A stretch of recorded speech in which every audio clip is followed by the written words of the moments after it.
Yeah, so good morning. My name is John Schwartz. I am the Recovery Center Manager at the Windham Recovery Community Center for CCAR. That's the Connecticut Community for Addiction Recovery. And I'm coming to you this morning from beautiful Santa Fe, New Mexico. This conversation is titled The God Thing. And really what it is, it's a conversation, a discussion about the value of a spiritual aspect in one's recovery process. And then to go a little deeper, as a recovery coach or someone who's trying to facilitate another person or someone else getting traction in the recovery process, how do you approach conversations around that area if someone expresses some sort of a doubt or a mistrust or a negative experience and that kind of a thing? And I found that, over time, I've met any number of people who have an aversion to a spiritual aspect to their recovery because you're coming into recovery, your life is burned to the ground, and someone mentions the idea of God to you and you're like, well, he certainly hasn't done anything for me lately. And that's certainly what was my perspective when I entered the process this time. And of course, with perspective, I became my ideas about that began to change, because the fact that I was able to crawl in still breathing to recovery this time, I think that there were unseen hands at work in that whole process, but we'll save that for a little bit later. I think that because there are only a couple of us here, I'd love to hear from each of you a little about sort of who you are and what brought you here and what you hope to get out of this. So Keith, you want to just start to give us a quick rundown? Sure. Hi, I'm Keith, and I'm an alcoholic. And John is a friend of mine. I consider him a good friend of mine, and uh, he gave me this. John, he gave me this link to come be a part of this, which I appreciate. Thank you very much. And I wasn't really sure what this was going to be about, but I'm very much liking it in the first couple of minutes. Spirituality and recovery. Um, as John knows, and I share all the time, you know, uh, without without God and spirituality, I have no chance in recovery. And by the grace of God, I finally learned that uh, almost 3.5 years ago. And I mean, spirituality is it's a cornerstone to my sobriety. Um, of course, AA, the whole recovery program, 12 steps of AA um, is vital to keeping me alive every day. I need to keep God and my spirituality, my spiritual condition, as strong as it can be every day. Uh, and it's a beautiful thing. Um, I pray a lot. Um, I pray at night, I pray in the morning, and I pray throughout the day. And for me, I need to keep my spiritual connection solid, and I do. And and it's brought me great great rewards, great gifts in return, um, just by trying to live by God's will and and, and staying connected. Cool. Great, Keith. I'm so glad you made it. It's great to see you for starters, and I'm glad you're feeling somewhat better. Stephen, how about you?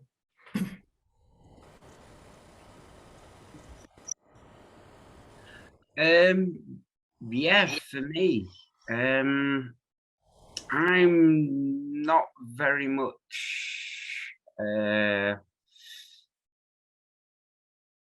God person. I have faith that there's been some great people around over the years. I'm a physicist, So I'm more on the science side of things. But I do believe that there is good in people with faith. And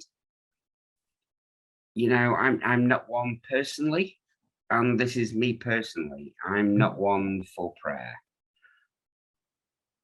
But that's me.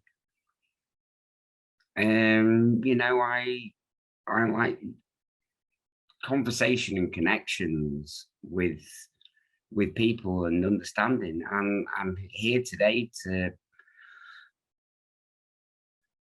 hear from other people and learn from other people and talk to other people on how these things how people feel and their direction and how that sort of influence directs them. Whereas for me, my direction is mathematics. It's that side for me. But I want to learn and listen.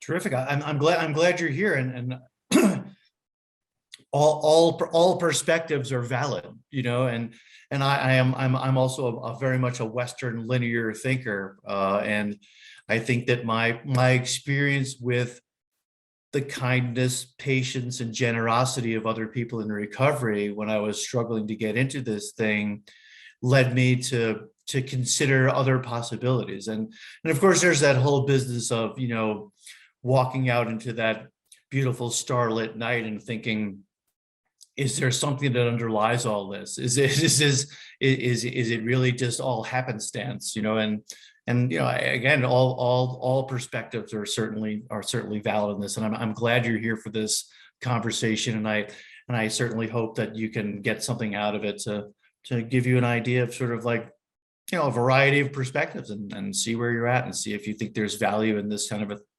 thing or not. So terrific. So why don't we move to the next slide?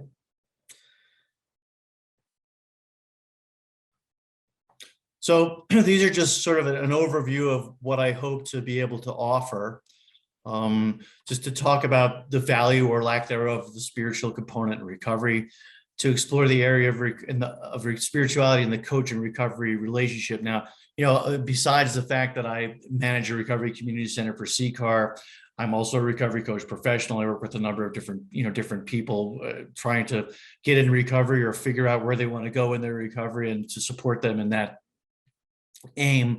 And I'm also a person in long-term recovery. So I haven't put any of this stuff on my body since December of 2009. And then we want to talk about some common barriers to the inclusion of a spiritual component to recovery.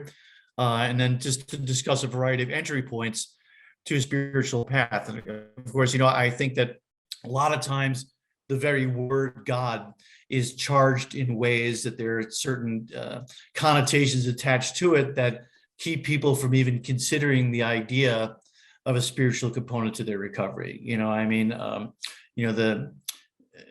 The word God and organized religion has been co-opted, and the problem is that all this is open to interpretation, and some of the nefarious purposes that have been used, by wrapping yourselves in the cloak of certain things, can often leave a negative connotation in people's minds and keep them from ever. I can speak from experience that the first time I tried to get sober, which is in the 1980s, I walked into my first 12-step meeting and I saw they had the steps and the traditions on the wall. I saw the word God on the wall 4 times and I turned around and left because I was pretty sure that it was some kind of religious cult and I wanted nothing to do with that, and I think they talk about that as the contempt prior to investigation part of it. I didn't read the material and see that what they were offering me was not, necessarily, I needed to accept a certain brand of spirituality or wherever it was, but that's where I was. And I find that to be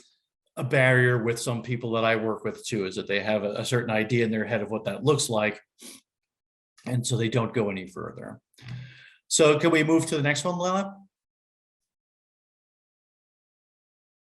So I'll show you a quote from this person in a minute, but so the first psychiatrist to embrace the ideas behind the 12-step recovery process was this guy named Dr. Harry Tiebout. He was also the first medical person to be on the board of Alcoholics Anonymous in like 1950. Um, he was he drew very strong parallels between the mindset of an alcoholic and the mindset of an infant. How we are demanding and we need to have what we want when we want it immediately. We'll go to any lengths to do what we want, to get what we want. And there's another guy named William Golding who wrote a book called Control Theory.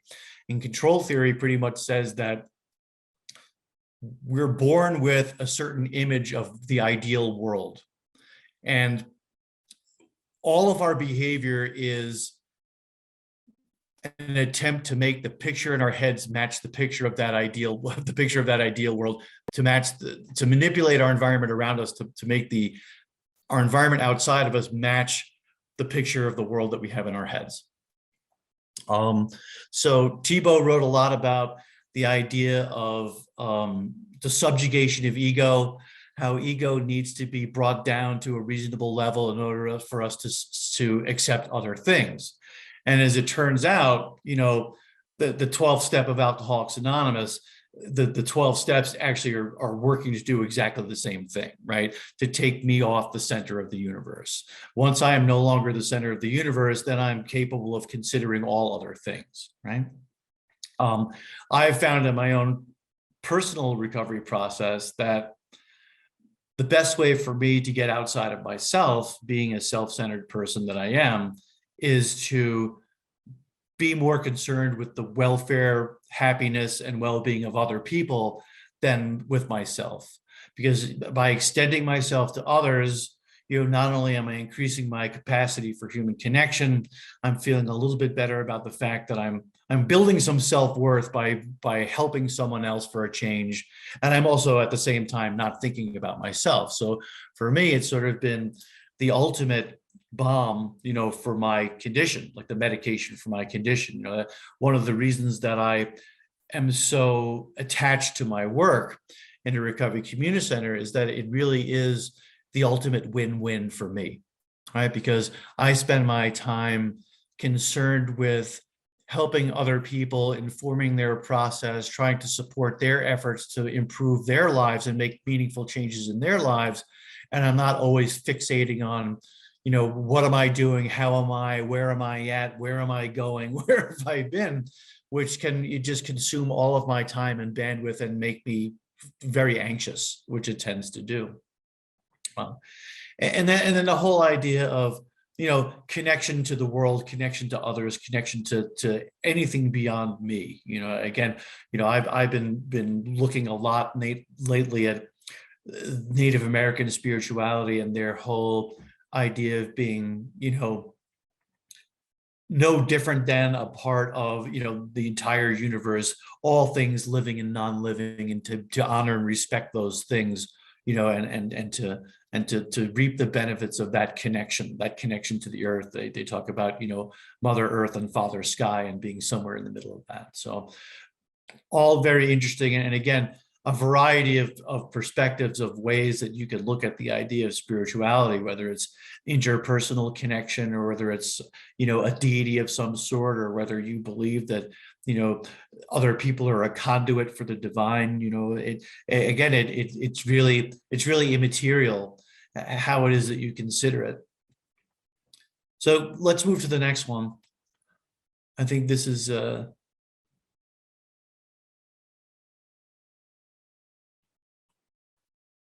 so this is a quote from this guy, Harry Tiebout. And like I said, he was the first guy who saw the parallels between the science of the psychiatry involved and the sort of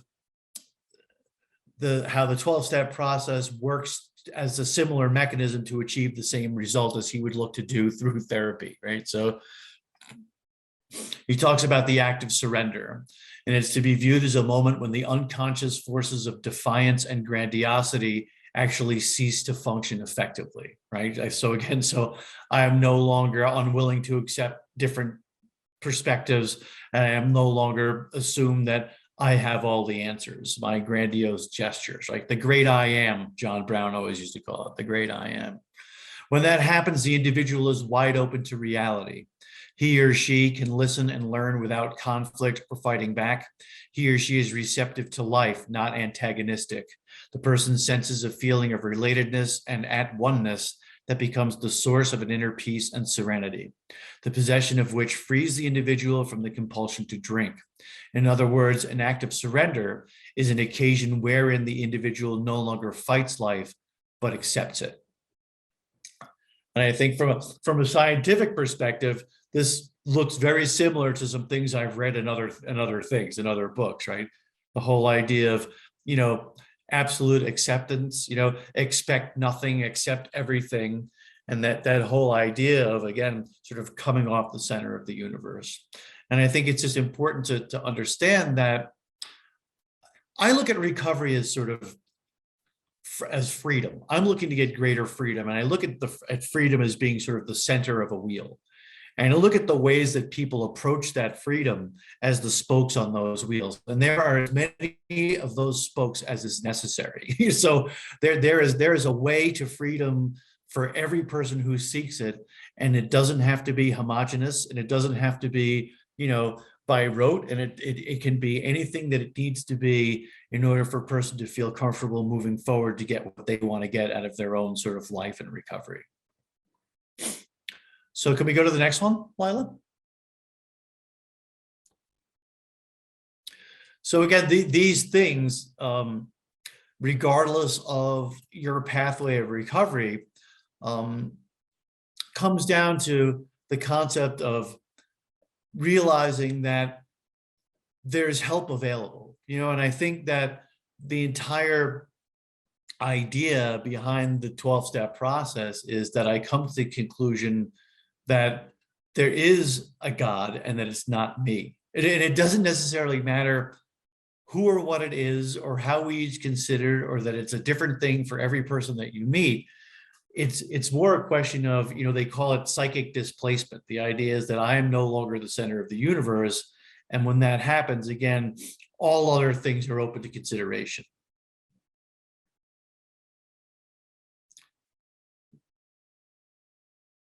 So here's some thoughts to go forward. What are some common misconceptions concerning the belief in God and its relationship to recovery?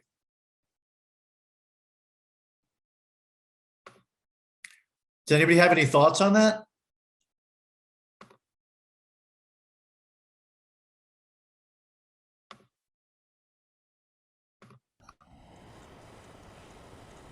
John, as far as common misconception, I think that as far as recovery, I think that some people who have, I think some people put too much dependence to think that something they can't see or feel or touch is going to help them recover, and they may just not have a good connection, spiritual connection with God, and just not have a good relationship with a spiritual God or a higher power, and that could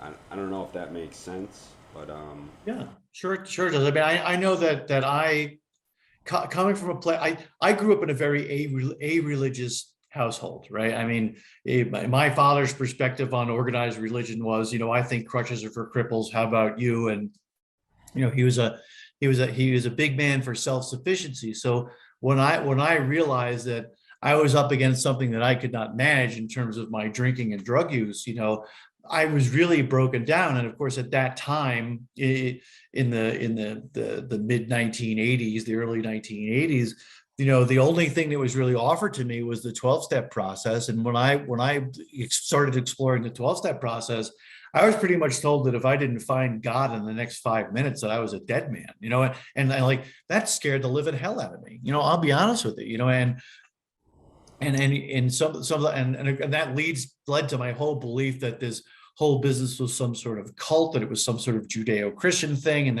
and I just didn't fit. And I really at that point felt even more hopeless than I had felt before. And one of the things that I came to realize over time, because again, my spiritual, like William Blake, you said, like William James said that, my spiritual experience has been of the educational variety. I came into this with a very strong agnostic sentiment, and I really was, very reluctant to give up control, even though my life was completely burned to the ground. Somehow, I was lashed to the mast of I like to describe it as intellectual pride, that I was unwilling to accept what was being offered me in terms of just a way of becoming unstuck. And I think that as a recovery coach, I don't really solve anybody's problems. I offer them a way forward, because there's no worse feeling than thinking that your back is against the wall and you have no solution to this thing, which is when I came to the realization that it was killing me, that I felt like there was no way out of it. I couldn't think my way out of it. I needed to rely on other people, other perspectives, other ideas. And if I couldn't do that, I was going to have a really hard time, trying to navigate through that myself. And it was every day I woke up with a firm resolve that I was not going to use that day. And somehow by 3 o'clock, my idea about that had changed. That somehow I was deserving, or somehow that, I was, using at somebody or whatever it happened to be. But I honestly didn't have a clue as how to not do this. And it wasn't until I fell into a community of people who had been working on the same problem and could offer me some alternatives, and I became willing to even listen to them, even if I was only taking them under advisement at the beginning. It was just beginning to listen to them that it started to sort of make me more receptive to other ideas and strategies, especially when I listened to some of the things that other people had to put up with, how things that had to deal with or surmount in terms of their own ideas or their situations. It made me more receptive to listening to other people's ideas. And then the next question is, is a spiritual aspect or dimension essential to everyone's recovery? I was at a convention, at an Alcoholics Anonymous convention, where I learned that there are over 200 groups in the United States of America that are either atheist or agnostic that follow the 12-step model, and that there are people who are doing wonderfully without that aspect of their recovery. And I think it's all a very individual thing. And I was just wondering if anybody else, Stephen, do you have an opinion on that? What are your thoughts about that idea? I'll jump in on that one, actually. I mean, I've done the 12 steps. I tried the 12 steps. It didn't work for me. It wasn't one of them for me, but that was just me. Mm-hmm. But there's certain things that I do get out of it, and it is fine. The one that I've taken to heart is finding your higher power. And everybody, I think, believes finding your higher power, is finding religion or finding God and that. My higher power is physics. That's my higher power. And it is about finding your strength, which is your higher power. Doesn't necessarily have to be religion. Steve, your audio is going in and out. Are you turning your head away from the microphone, or is it just your No, internet no. connection? Can you hear me? Did you get that? Yeah, well, I saw some. I got most of it, and there are just a couple of things that I didn't get. So what do you identify specifically as your higher power? My higher power is physics.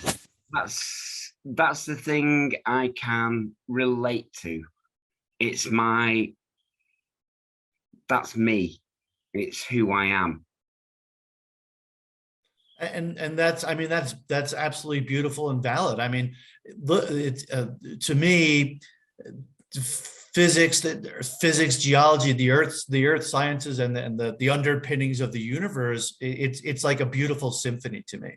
When I look at it and I see it, I can see how, you know, especially if it's your thing, and clearly it's your thing, how it could be something that is absolutely full of wonder and full of all of those things that other people experience through other means, you know, of identifying as a power greater than themselves. I mean, the forces that drive the universe are certainly far more powerful than I am. I think finding that sort of center for yourself within recovery, finding that thing that is your center, whether it be physics, whether it be writing, whether it be artwork, drawing, finding that focus, that little bit of center is what is key. Yeah, I agree. I think that's essential. I used to describe it in my process as the tuning fork in my chest. You know, that there are certain things that make that thing vibrate, and I've stopped questioning why or wherefore on these things. I've learned to trust that, and I think that was one of the first things that I had a feeling that I was going to find a way out when I began to trust that instinct, that feeling. When something felt incredibly right for me, I was able to follow that. You know, and I think that that rings differently for every individual, and it's sort of up to us. It's incumbent upon us, especially those of us who want to make positive change in our lives, to be sensitive to that, you know, and to be aware of when we're feeling like something is sort of right for us, or something that was meant for us, or someplace where we belong. It's that sense of coming home, you know. And I don't think it's important that we ascribe to a similar, you know, or that we all have to be homogenized into this particular method of finding that thing. It's more a question of being receptive to it and being aware of it when we stumble across it. And sometimes I really have stumbled across it on a number of times. I've come to think of those things as non-coincidental over time, but in point of fact, like if my eyes hadn't been open to the idea of looking for it, I might never have found it. As you said, it is about finding what fits for the person. Exactly. And that's when it comes to the individual. Exactly. And when it comes to coaching, you know, it's like Phil Valentine always says, you know, the best definition of coach is, you know, a vehicle that transports a valued person from where they are to where they want to go. I don't influence the process. I just try and support the process. And I think that the idea of seeking and finding that connection is one of the most valuable aspects of recovery. You know, it's the idea of being a seeker and looking for something better, and looking for that place in myself, right, where my strength and my courage and my capacity for change exists, and nurturing that, you know, fanning that little spark until it turns into something viable that I can use to sustain me over the long haul, regardless of what you call it. You know, I think that's the important piece. That's where the value lies.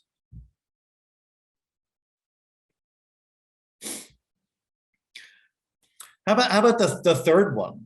Like how can a bad relationship with God or with the divine be transformed into a good one? Now, I know a lot of people who have had because of their upbringing, because of some family stuff, because of things that go on in the news or in history, they have a really negative view of whether it's organized religion or the whole concept of God in general or whatever it is. I mean, how do you work around that? And would you need to? Is it even important? I work with a number of people who, yeah, again, because of their personal experience and mostly due to some sort of intergenerational stuff, their door is completely shut to the idea of spirituality on any level, regardless of how it might be explained to them, or the fact that there's nothing that the lines between spirituality and religion have been blurred to the extent that they're not willing to consider any sort of spiritual aspect of their recovery. And again, I'm not pushing that it's a necessary component. I'm just curious as to someone who is looking to have a connection, but they feel like they can't because of some past history, trauma, injury, perception.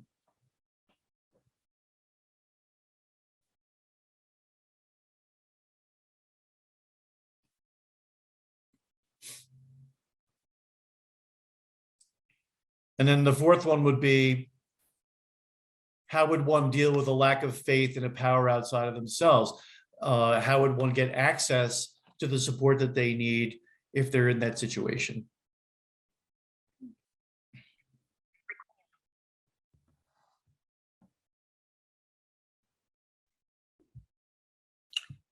I think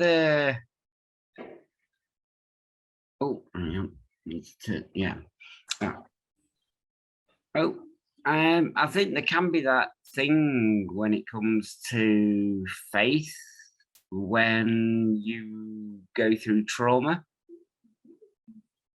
and especially I would say, because it's happened to me, the loss of a parent. People can lose faith. People can lose that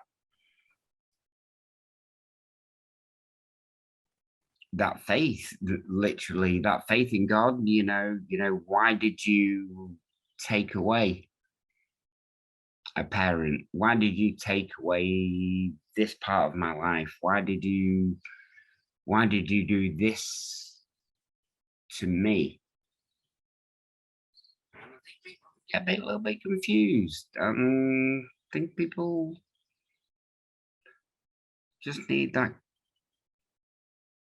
comfort, that have some faith, but, and excuse my profanity now, but shit goes on. No, I think you're absolutely right, and I also think that as sentient beings, one of the things that related to the Native American lore is, the two-leggeds complicate everything. As sentient beings, I think that we're constantly considering and doubting and evaluating everything in our lives. I mean, I think there's a relatively famous quote that says, my God, why hast thou forsaken me? And so it isn't just us regular people who have doubt. It is the most devout and the who also at times question their faith and question their where they're going with this whole idea, with this whole concept. Because you're absolutely right, Stephen. I mean, situations and circumstances sometimes lead us to believe that the world is not a very hospitable place, and you look at some of the conditions that some of our brothers and sisters live under. I mean, I can be concerned about my own issues and my own problems when I look at some of the conditions that some other people are living under, and some of the things that go on in the world. That there's some people who are throwing away $100 bills left and right, and other people who can't get a meal.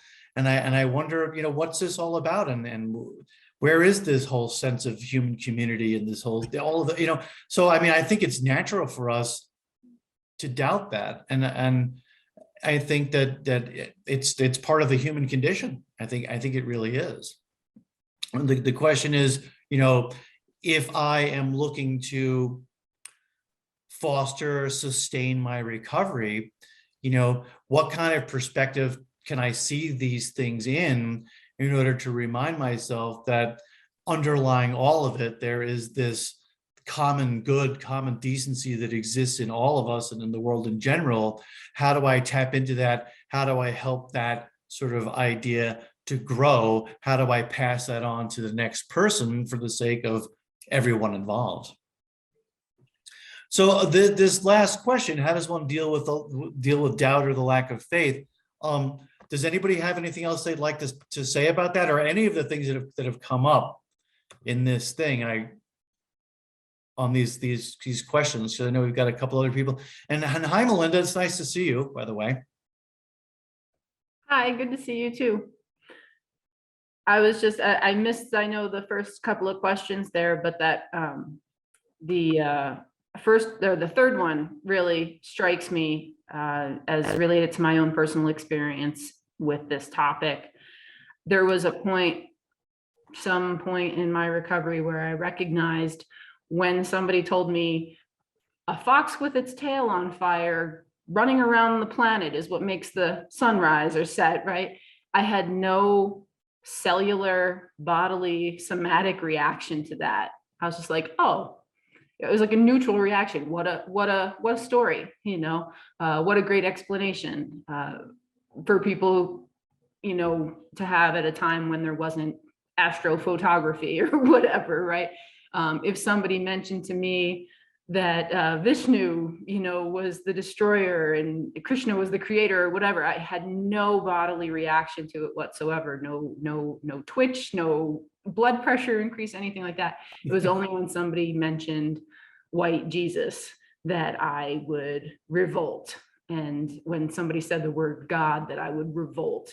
Not even with core frontal cortex stuff, but with body stuff. And I had to look at that. I'm like, why does this explanation bother me more than others? And it was because I'd painted my own abusive father's face on God. I'd painted the abusive church circumstances that I was, integrated in when I was probably even pre-verbal at the time. I recognized that it wasn't about God, it was about me. And it was only by hearing other stories that I was able to recognize that I had this grudge, and then I could work on it. Yeah, that's a really interesting perspective. I know that as a smart recovery facilitator, that I'm a lot of people who gravitate toward the secular brands of recovery are people who've had some sort of adverse experience like the one you're describing, and that a lot of times a lot of time is spent in the sort of rooms of smart recovery, helping people to come to a better perspective on that and helping them to realize that we're looking to move forward with what we want out of recovery, and not necessarily to bash any one thing or another that we may have had, an adverse, experience in. And it's really more about the person finding what it is that's of value to them in order to move forward, instead of focusing on the things that either didn't work or that were unpleasant or how they felt that were oppressive or whatever it is.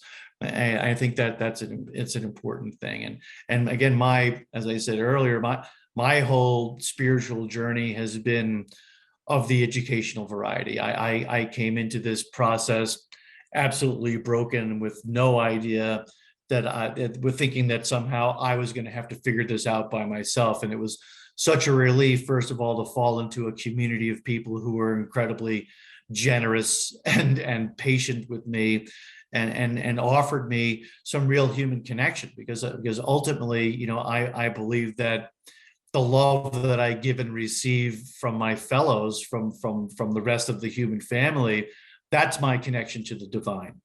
And I find that, I believe at this point that, there's a spark of the divine in every individual, and that I first need to honor and respect that, whether and again, and we'll get to some of this a little bit later on, but whether they believe that or not, that it's incumbent upon me to honor and respect that spark of the divine in every person, regardless of how they view it or how they want to see it.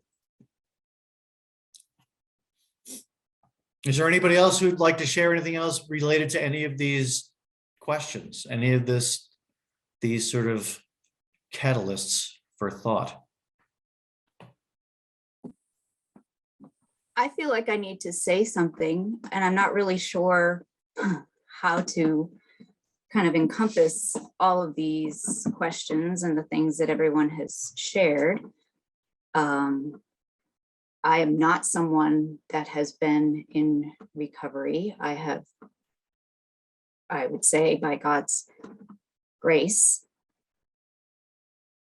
I never went into using any substance to help me get through the things that I have lived through.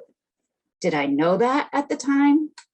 No, I just knew that by using substances, I would only make my situation worse. Though my husband has struggled with recovery throughout his life, having been exposed to alcohol at the age of 5. And so his lifelong struggle has been addiction to everything. His drug of choice was more. But when we met, he was in a moment of sobriety, and we were in a church. And at that point, that was newer for me as well. And I just know that faith in God, faith in Jesus, the indwelling of the Holy Spirit within me has made it manageable to get through life's challenges, because otherwise there would be nothing that could help me to get through the traumas that still go on to this day. And so when there is a lack of faith, I ask God to help me with my lack of faith, because there are things that go on that I don't understand. And there will be things that happen in this world that we don't understand, because there is a spiritual world and there is things that go on that we can't understand. And yes, there are traumas that happen that are unspeakable all over the place. And those that struggle to have, a place over their head or a meal to eat, to the extravagance that we see worldwide. Those are difficult things. Why do these things happen? I just hold on to the fact that God works all things together for good to those that love him. He wants to have a relationship with each and every one of us. And he, through his creation, he tries to demonstrate those things.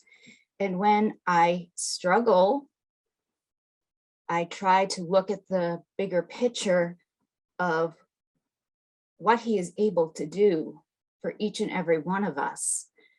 How he does that, that's very individual, but it is through knowing that, learning about who he is, what his character is, learning about what he says about himself through reading the Bible. It helps and encourages, it helps build a relationship with him, versus going to a church and obviously organized religion. Sometimes those things are very hard, especially when you are hurt by those that are in the church. And I've experienced that. And has that created doubt? Absolutely. Has that made me want to turn away? Yes. Have I come back? I have. Our faith, but are we all perfect? No, we're all sinners and we all fall short of what we should be, but there's forgiveness And he removes the shame that we can all experience because we can't get it right. And so I guess everybody, you mentioned we all have that spark. He created us in his image and he wants to love us all. Can we all know what that's like initially? No. And is it an easy process? No, because things still happen to us. Does he know about everything? He does. And does he have a plan to work it out? Yes. And so I guess the best thing is, whatever the circumstance, is trying to look away from the circumstance and look to him and try to find a way to keep that connection no matter what's happening around you. I don't know if that was helpful at all, but there's some thoughts. I think that was beautifully articulated, and I think that you make a number of good points. My friend Steve, he introduced me to the concept of true north, and that I will absolutely fall short continuously of my goals of, being a more open, more compassionate, more loving person who's trying to achieve the change that I'm trying to achieve in my life. And even though I may come at that goal from odd angles from time to time as I'm being bounced around like a pinball in a pinball machine by life and its circumstances, that as long as I can keep my eye on that ideal, on that true north, that I will definitely do better than I've been doing, and that I will get closer and closer to my goal if I can just keep that in my sights. And I think that runs very parallel to what you were saying about the idea of trying not to be taken out of the game by the situations and circumstances that I see and that I experience in life, knowing that if I can aim toward that lofty goal, that I will make my life and therefore collaterally help to improve the lives of those around me. And I think that's a very important idea. Keith? Yeah, thanks, John. And thanks, Nikki, for sharing all of that. Just hearing everything Nikki had to say, and for someone not dealing with addiction or being in recovery, and to hear how important faith is in her dealing with everyday stuff that we all have to deal with. That honestly, that strengthens my faith even more, because I need a relationship with God and a higher power in order for me to move forward, because I can't do it on my own, and I do need I need help from a higher power. And to hear someone without addiction, I was gonna say normal, but someone without addiction, it sounds like Nikki's had some very hard troubles to deal with, and she's kept the faith in God, even having trouble within the church, having troubled situations to deal with. She's still held on to faith.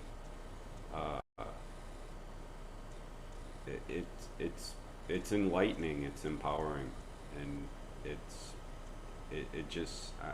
I'm really glad I'm here. Thank you. Thanks, Keith. And then I also have, I saw some real parallels in my story. I met my wife during my brief 4-year period of recovery, in the 1980s, and she had no idea what she was getting herself into. She had no, and the one of the things about addiction is that it's a family disease. We affect everyone around us, and I think about poor Eileen and how she met this really interesting, cool, capable person, and over time I became an absolute mess, and like most good people, most good alcoholics and addicts, I was completely rationalizing and justifying, I was bringing home a paycheck and I was this and I was that, but I was just not fit for human company most of the time. And my heart always goes out to the family members who I encounter, because anybody with any common sense would just stop, but that just doesn't apply to the idea of addiction. It just doesn't apply, because I knew the whole time, but somehow, my need, because of my own special brand of emotional pain or what have you, I felt the need to do this every day. I had no other skills to deal with the world out there, and I took everybody along for the ride, including my children, and it's something that I will have to live with, but I'm trying to pay it forward in other ways, but whenever I'm speaking with or talking to somebody who is a family member of somebody like me, my heart just goes out to them. And I'm glad, Nikki, that you found a way, that you found comfort, that you found the support that you need, because I am aware of how difficult it is to deal with somebody like me when I am active. Lila, let's move to the next slide.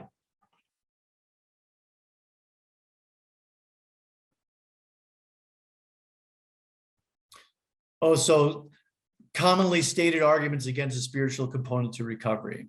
Anybody have any thoughts on that? I had a real problem. They talk about the hole in the donut. They say, if I'm going to turn my will and my life over to a power greater than myself, what happens to me? Do I have to look for guidance every time I try and cross the street? Am I allowed to do I have, that kind of thing? I had of course, I have a very powerful ego, and the thought of having to turn over my will and my life to something that I don't understand, I can't see, whatever it is, at first glance, that really frightened me. I had a real issue with that. So can anybody think of some other things that people state as an argument against, or a reason not to engage in or look at or consider a spiritual component to recovery?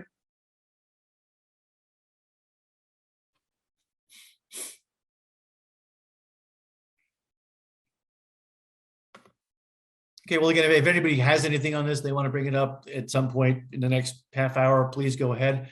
Otherwise, let's just move to the next slide and see what else we got.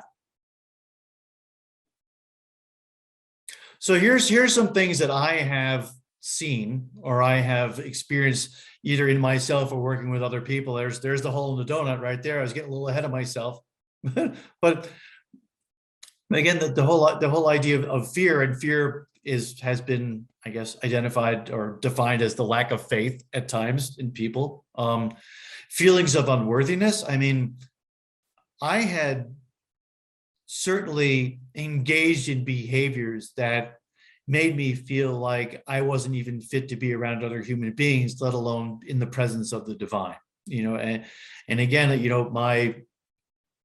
my experience has been of an educational variety. I have come to a place where I've come to believe that the God of my understanding meets me at the place where I am the most broken. There's a terrific book called The Spirituality of Imperfection by Ernie Kurtz. And he talks a lot about that, a lot about the fact that, they're ordinary stories from ordinary people and how they've experienced a connection with the divine through other people or through nature or what have you. And I think by reading some of these things and becoming invested in some of this mindfulness and meditation, I've come to believe that at that place where I'm the most broken, that is where I have the greatest access to the spiritual world, if you will. Don Coyhus, who I spent a significant amount of time with last week, Don Coyhus is the founder of the White Bison Wellbriety movement, which is a Native American spirituality recovery movement. He believes that the world that we see makes up 5% of the totality of existence, and that the rest of the other 95% is the spiritual world. It's the unseen world, and that we do have access to it, and we each can access it in a different way. Melinda? Yeah, I was gonna say his talk was extremely moving at the CCAR conference last week. Some of what he shared I knew already, but one of the things that really helps me when I'm working with other people, there was a speaker who shared this. It's a short statement, and it's just so like it moves me. Imagine you were in a country where Christianity wasn't the main religion, and you were in a meeting and they started talking about God. You would know what they meant, and you wouldn't be able to hear the message over the concept, right? You'd be focused on the messenger and not the message, right? Like that person, the speaker said, God belongs in your heart. God belongs in your home. It doesn't belong in a recovery setting, especially if you're like the leader of a recovery setting where somebody's going to take it that they have to do what you do to get what you got and all that kind of stuff. Because people who believe what we don't believe deserve recovery too. Just that one sentence, people who believe other than we believe deserve recovery too, like really hits me right in the feels. Yeah, and absolutely, and the thing is, I felt that when I came into the CCAR perspective, right, out of where I was, I came to realize that I had on some level been doing a disservice to people who I was trying to help along the road to recovery, because I wasn't giving them the luxury of being who they were and meeting them where they're at and taking their feelings and their thoughts and their ideas about recovery, what recovery would look like to them, into consideration, and I found that through exploring different pathways and through working with a variety of different people, that everybody can articulate their own way. And it's a matter of making them feel valued and comfortable enough that they feel safe in articulating that. And then my job is simply to support them in getting what they want out of their own recovery.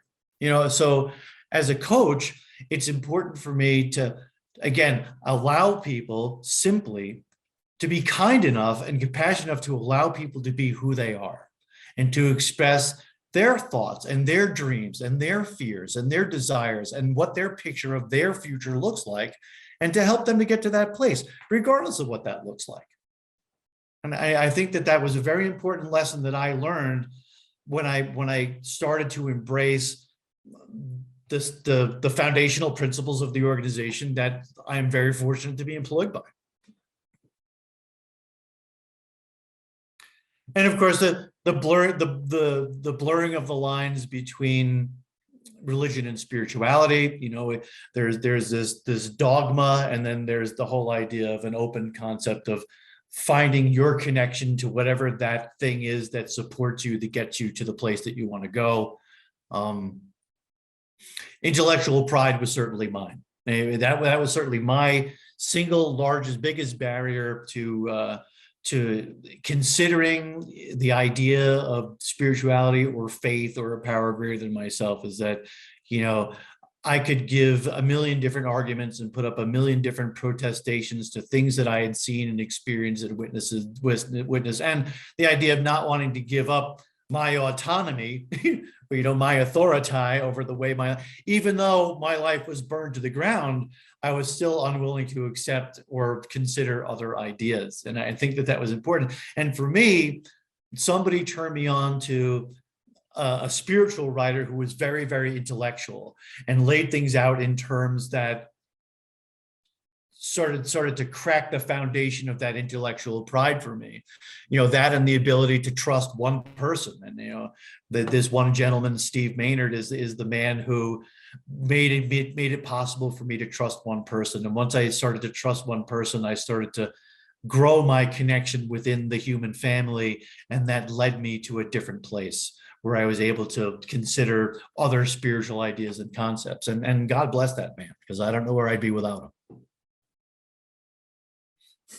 Does anybody else have any other thoughts on some of these barriers to the inclusion of spirituality, or anything around that?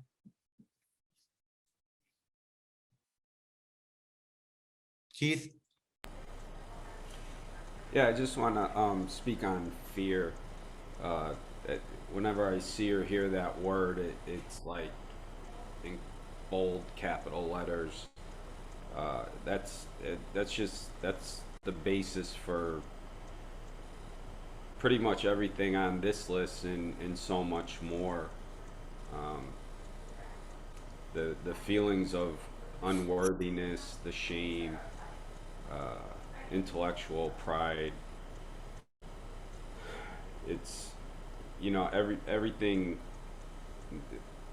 I had to learn this. I didn't know this, but fear is the root of everything wrong in my life, or everything that I need to work on. And I just wanted to share about that. That's all. Thanks. Thanks, Keith. And I think that we all have, as soon as we, just the same as we all have our way in, we all experienced our own sort of barriers, right? That we threw up against this idea. And again, I'm not even saying that it's necessary. That it's a necessary component for everyone. I'm just looking at the idea of considering it. Like I have tried recovery with a spiritual component to it, and I have tried it without, and I have found great comfort, in having a spiritual aspect to my recovery, because it helps connect me to the wider world. I think about the idea of having 18 inches of snow and trying to get out to the shed to get firewood with or without snowshoes. If I don't have my snowshoes on, if I don't have that, if I'm not spreading out the weight of everything that I'm carrying into a wider surface area, I'm going to sink right in up to my neck. I may never get the firewood. If I have the support of these snowshoes, this underpinning that helps to defray the burden that I'm carrying, I will much more easily glide over the surface and be able to achieve my goal. And that's how I consider the spiritual component of my recovery, right? That I'm using the wealth and experience of all the people who have walked this road before me, my connection to them, as a way of carrying me forward. Stephen. I think fear is the main one. I think we're the fear of the unknown. We don't know what's going to happen tomorrow. We don't know what, especially the way things are at the moment. We're using Zoom and all this sort of stuff. It's learning new skills, and we're afraid of what's going to happen tomorrow. No one has a clue. I mean, I'm in the UK. We're going through a lot of crap. And yeah, we don't know what's going to happen tomorrow. And fear can be a powerful thing. You don't know whether you're going to have enough money to pay your bills, to sort that, to sort this, to sort that, or figure that out. And then you guys, it's what, I think, 9 o'clock in the morning? And yeah, sometimes it's fear of doing stuff that you may not need to do. Sometimes you just need to just sit and chill. All right. It's where's the clock? It's 3:10 in the afternoon where we are.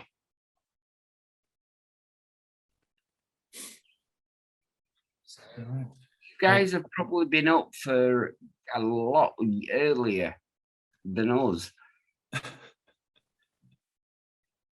And sometimes you just need to take a little bit of time for yourself. I think is my fear is not taking time for myself. Yeah, well, I think it's an important thing for everyone. Take a little time, figure out where you are, figure out where you want to go. And a coach, of course, that's one of the things that I help people to do is to try and find direction, figure out, where they are, where they want to go, and to help them to get to that place. Super. All right, can we move to the next slide, Lila?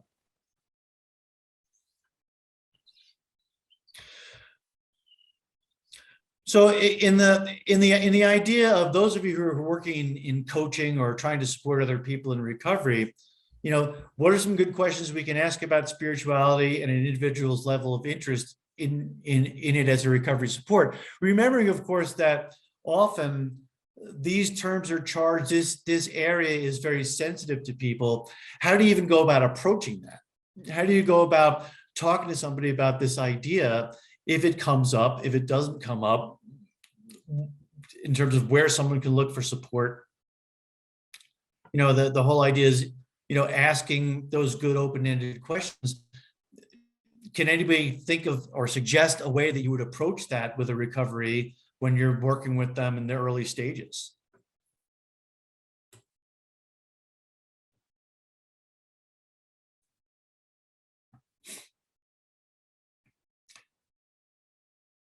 I know that I take the golf analogy working in this area. I play my way up to the green before going sort of 6 guns a-blazing into a situation and declaring what my brand of spirituality might or might not be, in order to give the person, again, the autonomy, give them the luxury of sort of being where they're at with this whole thing, if they're any place with it.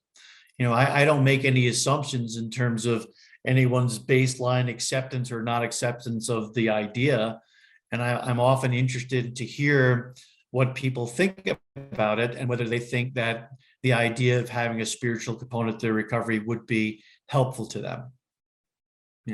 I know a number of people who are very, very secular, linear in their way of thinking. They engage in pathways like cognitive behavioral therapy or something like LifeBring or something like Smart Recovery, and they really have no interest. I know people who have had journeys like mine where I started off with a very sort of neutral idea about the whole thing, although frankly, I can say when Melinda was sharing that I had some of the same sort of knee-jerk reactions to certain ideas when they came across my plate, based on like some of my mother's stuff that had nothing to do with me, but it still influenced my idea and my initial reaction. And I work with people who are very, very strong in their faith and don't understand why their belief and their faith hasn't been able to, get them to stop drinking or stop using and feeling sort of unworthy or disaffected. So I've worked with people across the continuum in terms of that, but the idea, my question is, and what I'm really curious about for my own sake, and as much as anybody else's, is how do you go about opening that conversation? How do you go about addressing that area? Is it even necessary to do it? For me, in our organization, we are using SAMHSA, the Substance Abuse Mental Health Services Administration. We use the 8 dimensions. And when we're kind of assessing how is your life, where are there places where you'd like to put attention? And there are numerous questions on the PDF that goes along with SAMHSA's 8 dimensions that we can use as like a catalyst to the conversation. And they have it broken down into beliefs involvement and time. And it's kind of like, if you're not sure where you lie in the spirituality spectrum, there's like a list of questions you can ask yourself about, oh, have I done this? Do I do this? And don't even realize it's a spiritual thing. Like if I'm taking a walk in nature, or if I'm staring into my dog's eyes for, 2 hours each night, or, if I'm getting, if physical touch is really important to me, I'm getting massages where I can like be with my thoughts. If I'm, all these kind of things, like really tangible, accessible examples of ways people express spirituality. That's terrific. And then the 8 dimensions of wellness is a self-assessment tool, right? For anybody who's on this thing who's not familiar with that particular tool. And I see that skulking in the background, I have a subject matter expert who's worked with folks in the emergency department, Michael. And I was hoping perhaps you would just chime in for a second and tell me what your experience has been like in sort of approaching this area. And good morning, buddy. Good morning, John. Good morning, everybody. Yeah, hold on. Let me turn my camera on. Good morning, everybody. So you're a sight for sore eyes, pal. So for me, I'm a Christian man, right? And I believe in Jesus Christ. That's my pathway. I've tried the 12 step. Got turned off by it early into my early recovery, before I even got into my real serious recovery, right?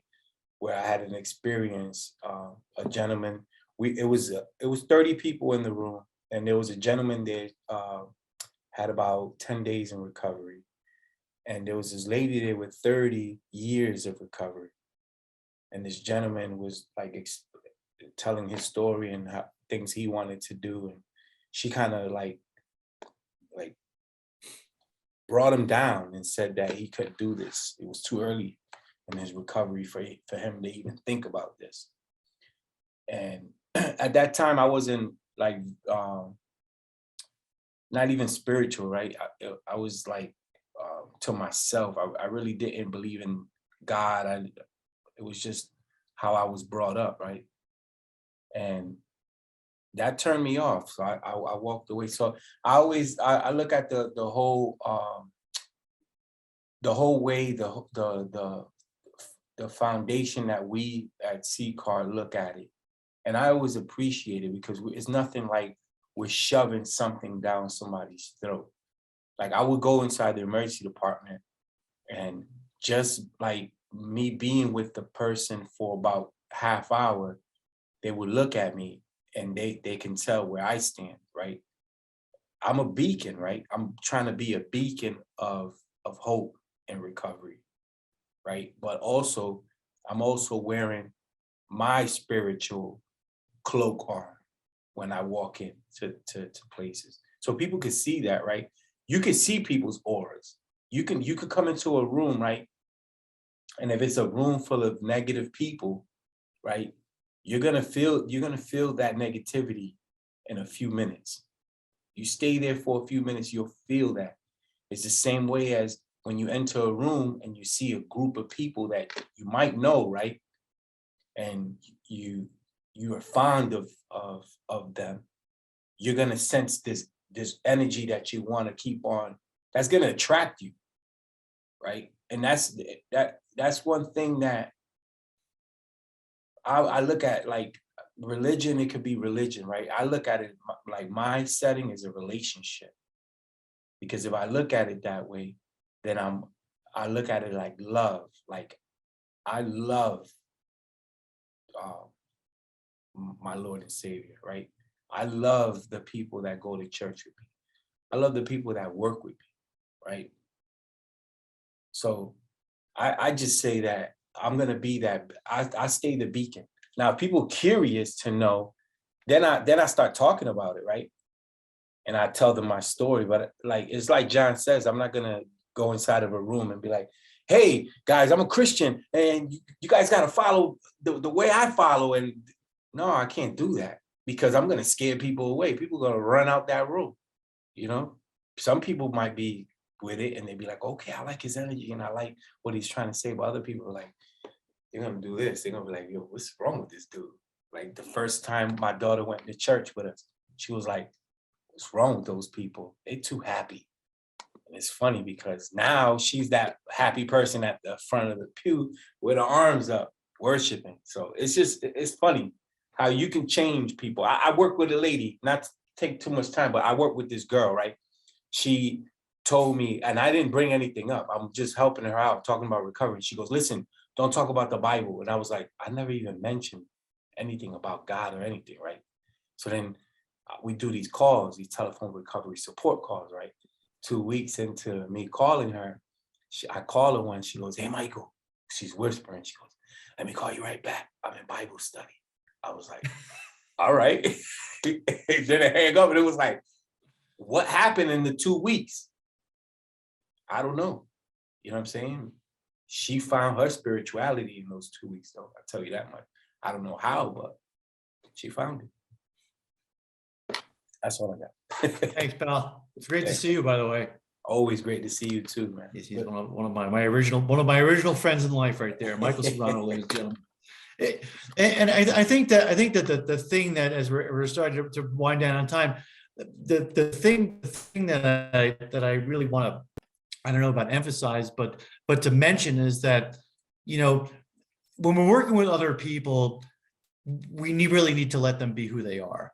We really need to help to explore, you know, what it is that's going to work for them to get them where they want to go in their own recovery, whether it relates to spirituality or not. But that being said, you know, my spiritual connection is a powerful force to keep me engaged so that I can support the person the best. I can use the strength that I'm drawing from my own spiritual practice in order to make me a better coach, make me a better person, right? And I don't know if you're familiar with this. It's the Parsifal myth, Sir Percival, the Parsifal myth. And it's the story of the Grail King.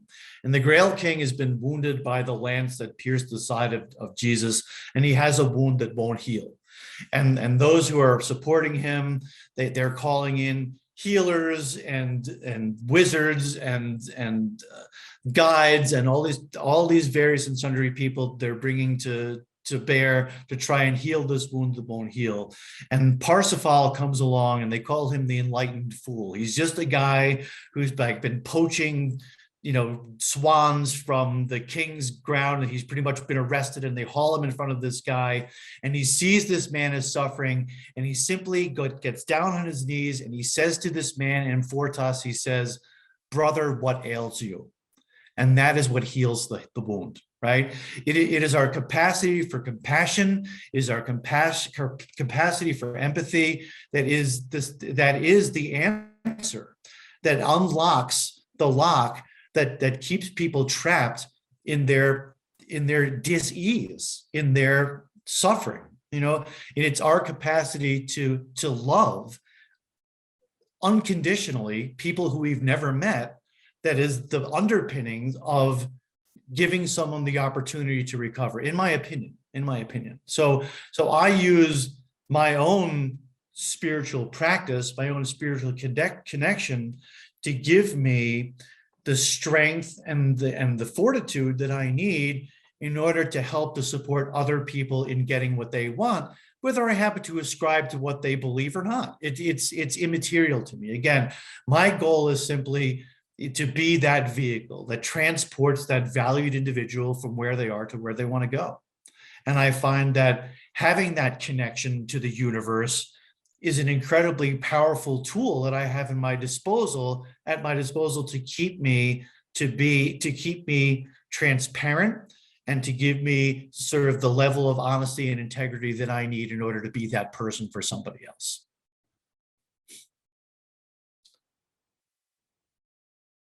Yeah, or not, or not. I mean, find their own spirituality or not. I work with plenty of people who don't feel that that's necessary, and that's great. That's terrific. So, Lila, can we move to the next one?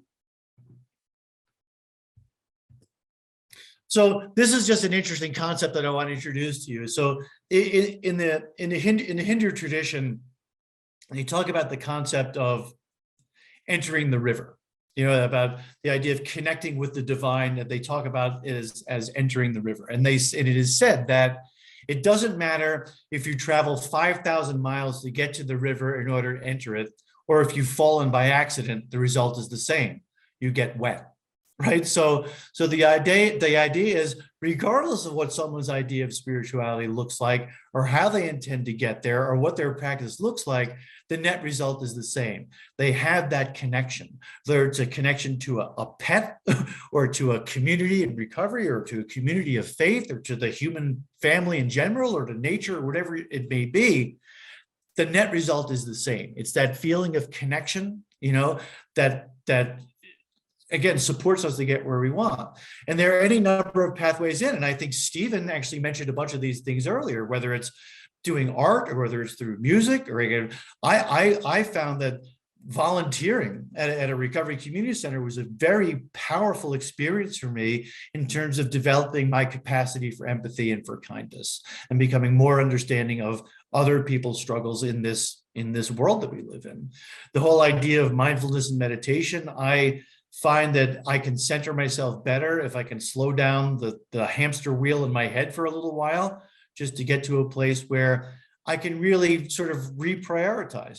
The world has me spread like too little jam on too much toast a lot of the times, and I really need to kind of reel it in sometimes and sort of remember what's really important to me. And I find that quiet time, where I'm sort of being receptive to what's coming to me, an intuitive thought that I believe comes from that place, that tuning for a place where that spark exists, will sometimes help me to sort of reorient myself and make my priorities more clear. And I think that the quiet mind is a very special place for me, that I'm able to access that stuff, that information, that original source stuff. Getting out into nature is very helpful to a lot of people. I work with some people now who that's where they find their connection to the universe, is through nature, and that I one of the questions that I often ask people very early on in the process when I'm coaching somebody is, what gave you joy as a child? How can you connect with those things that filled you with joy? Because, I had been trying to manufacture joy through the use of chemicals for decades, and it always had this very contrived and artificial quality to it. But that was the best I could do under the circumstances. And the first time that I experienced real joy in recovery, I was moved to tears. And those of you who know me know that happens to me on a regular basis now. But that's just the way it is. And I think that whatever your entry point is, again, is completely immaterial. It's a matter of seeking, of seeking that connection, whether it's with other people, or whether it's a God of your understanding, or whatever it happens to be. That whole idea of connection, and I've heard it said over and over, that connection is the opposite of addiction. That I continue to seek that connection is the important linchpin that sort of underlies my recovery. Does anybody have any thoughts on this before we close? We're getting pretty close on time.